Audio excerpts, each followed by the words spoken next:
Hey guys, welcome back. I hope you're having an amazing day. Let's get right into the stories. The first story is titled, How I Gutted My HOA. Backstory, a few years ago I bought my first house in a medium-sized 500 to 1,000 homes neighborhood in a southern state. It had an HOA, but I actually picked the neighborhood because they had the lowest HOA dues in the city, the fewest rules, and the house was by far the nicest one I could afford in my budget. After a few weeks, I get a violation notice from the HOA telling me that I had 2 violations needing correction. My lawn was not green enough. My trash cans were too close to my driveway. I was thoroughly confused about number 1 as it was February in the middle of winter, so of course my lawn was dead, like pretty much everyone else's. So I had assumed that either this was a mistake or an existing offense from the previous owner. As for the trash cans, I kept them on the side of my house, and I think when the HOA came by, my trash cans stuck out past the side wall roughly 1 foot. So how dare I? I shrugged them off and continued on. Come March, I got another notice, this time fining me for both violations. Each one cost me $100, and they wanted the money in 2 weeks. I was pissed. This has made no sense, and I was not about to let them just try and get money for BS violations. So I called the management company that worked with the board to get them appealed. The lady told me that I needed to appeal directly to the board and that I could do so in the next annual meeting in a few days. So I of course showed up to the meeting. Prior to it starting, I met with a few homeowners and learned that they were all there for similar BS violations and were pissed off too. I then talked with one of the members of the board about the fine appeals process. He was an older guy in his 70s with short gray hair and a very worn and angry face. He asked what I was getting fined for, and when I told him, he just looked at me and said, "And you should get fined for that. Young people like you not taking care of their homes is the whole reason I got on this board. Learn to be a better property owner." This dude was the VP of a volunteer board telling me that I did not know how to take care of my house. What a sad life. The meeting then started, and the moderator mentioned that since this was an annual meeting, we would be voting on 3/5 of the board members. They had some applicants to the board, and we could also nominate someone today. That's when I had the idea of how I could get my revenge. When the election part of the meeting came, I nominated myself, gave some BS speech about HOAs are not here to make money, and that I wanted to serve my community.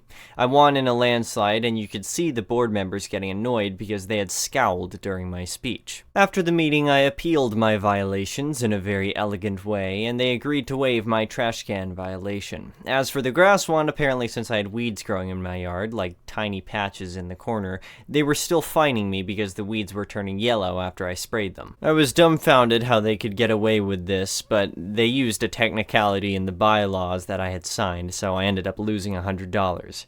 Revenge, I will be honest, I had not expected this to work. After joining the board of 5, including myself, I was appointed secretary and had to help maintain meeting notes and review records. They specifically told me that I was not allowed to propose new policies, but I could vote on new ones proposed by the VP or president, which I later learned was actually a violation of their own rules. I voted every new rule down as long as I was in that position. I decided that my best course of action was to listen to how the others operated and look for an opening to get each of them off the board. The first opening came when the president, who literally looked like the most Karen woman ever, mentioned that she had wanted to fine for flowers that were not neutral color. Basically, if a homeowner wanted to add something like turquoise flowers, we would fine them. She apparently had a neighbor that had flowers that she didn't like, and she wanted to use the board to stop them. It was pretty insane. I then started my revenge on her. I started a message thread on Slack, since that's how we communicated, with the other board members and asked what they had thought about her policy and reasoning. After far too much deliberation, 2 of them honestly thought that this was okay.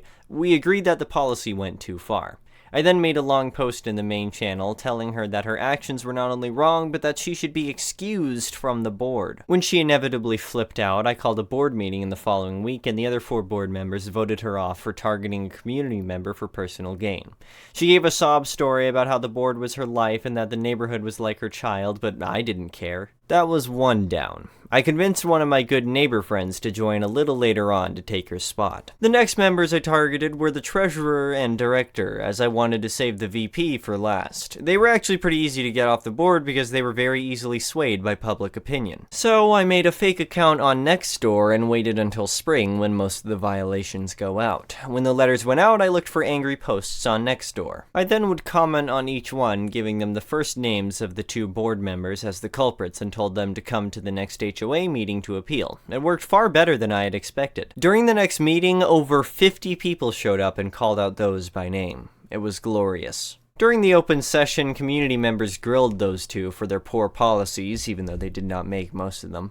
The VP, now president after the other one resigned, tried to defend them but ultimately failed. The two members were so distraught after the meeting, and I told them that maybe they should resign, and they both did.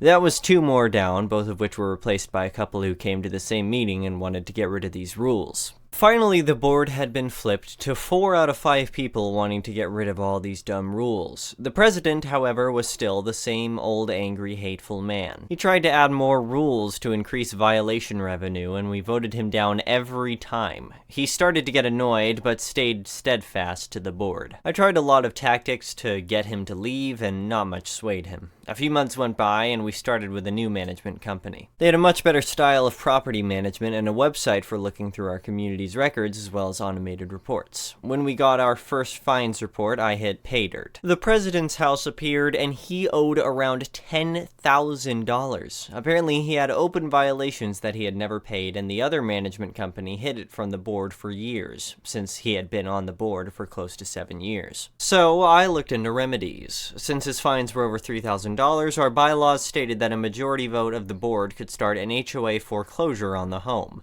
which I still think is insane that HOAs can do that. So I got all the docs together and double-checked with the new management company that the fines were correct, which they confirmed. I called an emergency board session, presented the information, and 4 out of 5 of us voted to start the foreclosure process. The president got angry, cursed, and left the meeting early. We were informed a few days later that the president had resigned, paid his fine, and put his house up for sale. While I am sad we couldn't force a foreclosure, at least he was off the board. I'm currently president to this day, and I've reduced the fining policy to be a maximum of $400, and homeowners can appeal anytime that they wish digitally. In addition, I have banned any grass fines until May, and trash can violations have been super relaxed. Moral of the story, never fine me $200, call me a stupid young kid, and expect to not lose your house. The next story is titled, My Neighbor Reported Me to the Police for Refusing to Sell My Land/Property. Growing up in the small town of Lomas de Zamora, Argentina, I always knew my family's land was something special. My father and his father before him had worked the land for generations. When my father passed away, I inherited the land and continued to run the family farm. However, that's when things took a turn for the worse. My neighbor, who we'll call Carlos, had always been friendly with my family. We shared meals, traded goods, and looked after each other's homes when we were away. However, when I inherited the land and decided to expand my farm, Carlos suddenly became hostile. He offered to buy the land from me, but I refused. That's when he started harassing me and my family. He would blast his music late into the night, make false accusations about us to the authorities, and even vandalize our property. I tried to ignore him and focus on my work, but things escalated quickly. One day I came home to find the police waiting for me. Carlos had called them and claimed that I was growing illegal substances on my land. They searched my property and found nothing, but Carlos wasn't satisfied. He continued to harass me and my family, making our lives miserable. That's when I knew I had to take action. I decided to install security cameras around my property, hoping to catch Carlos in the act. It wasn't long before he struck again. This time he set fire to one of my fields, destroying all of my crops. The cameras caught everything, and I took the footage to the police. They arrested Carlos, and he was forced to pay for the damage he had caused. However, he didn't stop there. He continued to harass me, making threats and causing trouble. I knew I couldn't keep living like this. That's when I decided to sell my land and move my family to a new town. It wasn't an easy decision, but I knew it was for the best. I found a buyer and prepared to leave everything behind. However, on the day of the sale, Carlos showed up at my property, demanding that I sell the land to him. I refused, and that's when he called the police on me, claiming that I was trespassing on his property. They arrived and saw through his lies, but it was too late. The sale fell through, and I was left with nothing. However, I didn't give up. I knew I had to fight back, so I went to the media and shared my story. It wasn't long before people started to take notice and the community rallied behind me. They organized a protest demanding that Carlos leave me and my family alone. The protest was a success, and Carlos finally left us alone. However, I was still left without a home or a livelihood. That's when something incredible happened. A group of local farmers heard my story and offered to help me start over. They gave me a piece of their land and helped me rebuild my farm. Months went went by and things were going well. I had a new farm and business was booming. The support from the community had been overwhelming, and I was grateful for every single person who had stood by my side.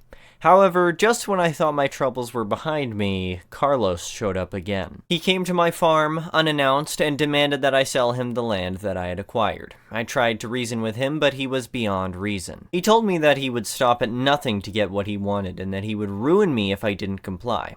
I knew I couldn't let him win, so I called the police. They arrived quickly and took him away, but I could tell that this was far from over. I knew that he would come back and that he would stop at nothing to get what he wanted. Over the next few weeks, things escalated quickly. Carlos started to spread false rumors about me and my business, telling people that I was a fraud and that I was selling contaminated food. I tried to ignore him, but the damage had been done. My reputation was in tatters and my business was suffering. That's when I received a call from a group of lawyers. They had seen my story in the news and had offered to help me fight Carlos in court. They believed that we could win and that we could finally put an end to his reign of terror. We spent months in court fighting tooth and nail against Carlos and his team of lawyers. It was a grueling process, but in the end, justice prevailed. The judge ruled in my favor, and Carlos was forced to pay me a large sum of money in damages. I thought that would be the end of it, but Carlos wasn't done yet. He appealed the decision and took the case to a higher court. I was devastated, but I knew that I couldn't give up.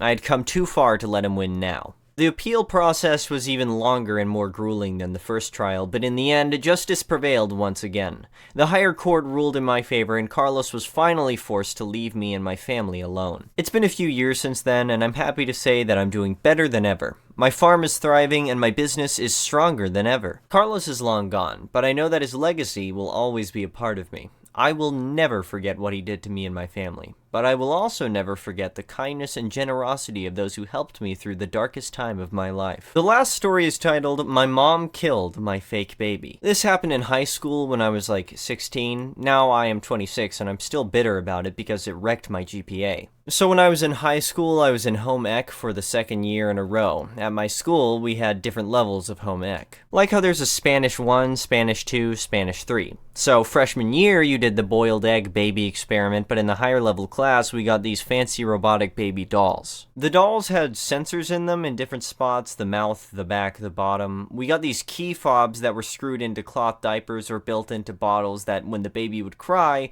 we would put the fob across the sensor and the baby would stop crying. The baby also had a sensor in the neck that if the neck went too far back, it registered it as broken on your chart.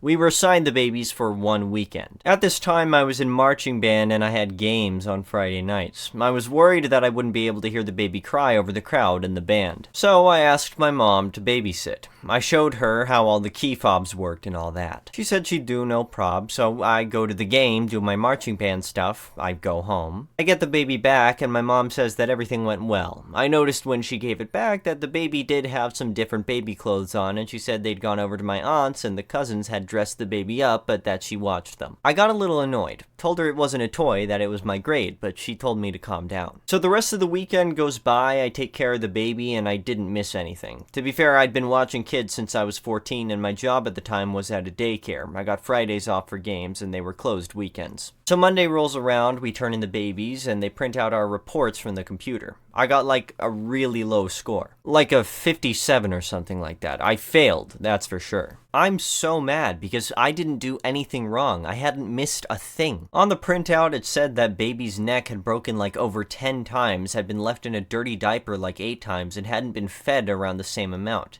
To say I was shocked was an understatement. I knew I wasn't the one who'd done, or I guess not done, any of that, so I obviously confronted my mom, outraged. She had tanked my grade and I was an A and B student. She denied the whole thing, and my stepdad tried to say it was me who did, and I was just trying to push blame on my mom because I didn't want to admit I did something wrong. So I went back to my teacher and asked her if she could print out another list of the infractions, except this time with timestamps on them. She said she could. I also asked that if I could get a letter from my parents saying that they had done all that stuff to the baby that she could pass me, and she said that she'd have to see. So I get the paper, and sure enough, enough, every infraction was in between the time I dropped the baby off with my mom and the time I picked it up after the game. I took the paper to my mom and confronted her. I remember my stepdad had the audacity to say I had faked it somehow. But I finally got her to admit that she had basically let the little cousins take it to their bedroom and play with it like it was a baby doll, all while she and my stepdad got drunk with my aunt. They wrote the letter and I got a C. But like, I'm clearly still resentful. I basically swore that day to never trust my mom with my future kids. This was also when I started to wise up to just how bad my mom and stepdad's drinking was. I had been dealing with it, but been in denial since like the 8th grade. But that fall, it really just hit me how unreliable they were and how much they prioritized their drinking over me. Thank you for watching. I would really appreciate it if you could like the video and subscribe to our channel if you haven't already. We'll see you again tomorrow.